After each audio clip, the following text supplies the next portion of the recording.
The dream of a better life often leads people to North America. For decades, the choice was simple: the high-octane hustle of the USA or the peaceful, safe, and welcoming arms of Canada. But in 2026, the game has changed. You've probably seen the headlines: Canada's housing market is collapsing, or the American economy is leaving everyone behind. But what if I told you that in one specific, shocking category, Canada has actually overtaken the United States this year? If you're planning to move, making the wrong choice now could cost you hundreds of thousands of dollars over the next decade. Today, we are putting these two giants head-to-head. We're looking at salaries, taxes, healthcare, and safety through the lens of 2026. Stick around until the end to find out which country finally flipped the script, and why the safest choice might actually be the most dangerous for your bank account. Let's dive in. Let's start with what pays the bills: your paycheck.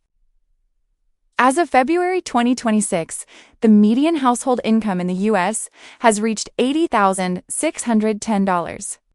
While in Canada, it sits significantly lower at $50,656.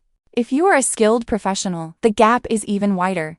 An average American worker earns approximately $56,690 compared to $43,867 in Canada, both in USD. In Canada, a salary of $100,000 CAD is often considered senior level, while in US tech hubs like Austin or Charlotte, that's often the starting point. But the real hit comes from taxes. In 2026, Canadians generally face a higher overall tax burden. While the U.S. federal tax brackets range from 10% to 37%, Canada's federal rates go up to 33%. However, when you add provincial taxes, the combined marginal rate in some Canadian provinces can exceed 50%. For example, a worker in Ontario can expect a total tax bill of approximately $23,240 on a standard professional income. In contrast, U.S. states like Texas, Florida, or Washington have zero state income tax, allowing you to keep a much larger slice of your pie. Where will you live? This is where the Canadian dream starts to feel like a nightmare. In 2026, the Canadian real estate sector is navigating a period of profound transformation and challenge. In Ontario and British Columbia, the market is effectively in a recession, with condo prices in some areas dropping by 22% from their peaks, and they are expected to fall further.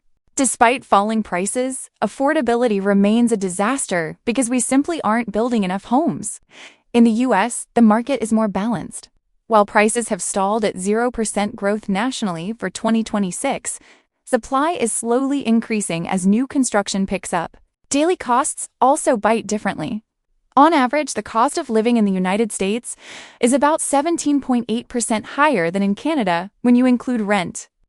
Utilities like electricity and gas are nearly 45% more expensive in the US.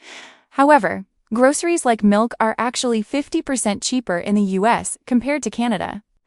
In short, in Canada, you pay more to house yourself, while in the US, you pay more for the services around you. Now, let's talk about why people still choose Canada: the social safety net. In February 2026, the Canadian government introduced the Connected Care for Canadians Act to fix a system that is struggling. With massive wait times and workforce shortages, Canada's system is publicly funded, meaning you don't pay for doctors' visits out of pocket. In the US, an average individual pays between $5,000 and $15,000 annually in premiums and deductibles. However, the US ranks first in quality of service responsiveness, while Canada ranks 7th. Regarding safety, Canada remains one of the safest nations globally, ranking 11th in the Global Peace Index.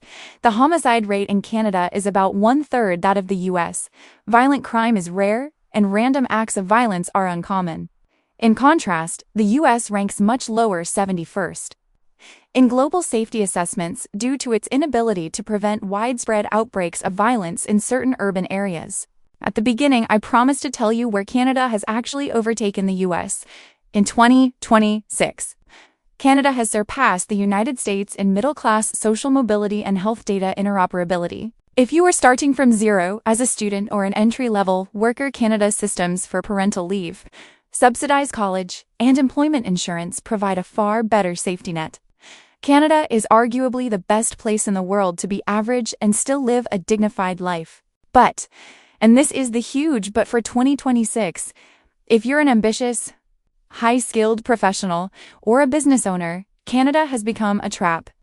The high taxes and high cost of housing are squeezing the middle class harder than ever before. In the US, you face more risk, but your ceiling is unlimited. The American system relies on deductions and private benefits that reward high earners far more than the Canadian system does. The final verdict for 2026 is clear. Canada is a sanctuary of safety and social security, but it comes at the cost of your wealth-building potential. The USA remains the undisputed king of opportunity, high salaries, and lower taxes if you can handle the higher cost of services and the risks of the private healthcare system. So, which one are you? Are you looking for the safety of the Canadian net or the unlimited ceiling of the American dream? Drop your thoughts in the comments. I want to hear from the expats who have tried both.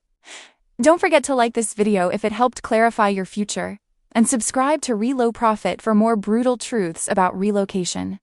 Move smart, and we'll see you in the next one.